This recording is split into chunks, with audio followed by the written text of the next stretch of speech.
120 secondes essentielles. Toutes les infos pratiques pour comprendre et gérer vos finances. Aujourd'hui, 120 secondes essentielles est consacrée au SMIC.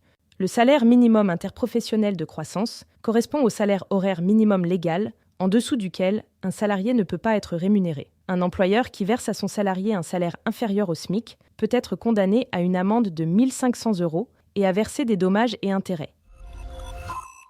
Instauré en 1950 sous le nom de SMIG, il devient le SMIC en 1970.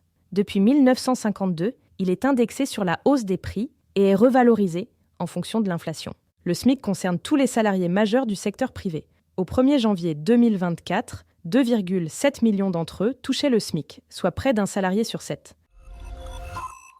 Les revenus pris en compte dans le calcul du SMIC sont le salaire de base, les avantages en nature et les primes liées à la productivité. En revanche, les remboursements de frais, les majorations pour heures supplémentaires ou encore les primes de participation, d'intéressement ou d'ancienneté ne sont pas concernés.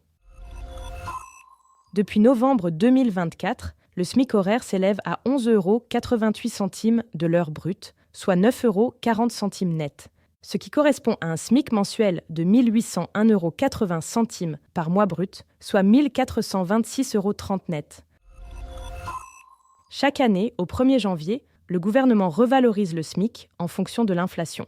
En 2025, cette revalorisation a été avancée au 1er novembre 2024. Des augmentations exceptionnelles du SMIC peuvent être accordées au cours de l'année, si l'inflation l'exige ou si le gouvernement décide d'un coup de pouce.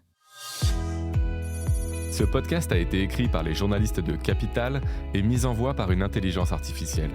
Abonnez-vous sur votre plateforme habituelle pour écouter chaque épisode dès sa sortie.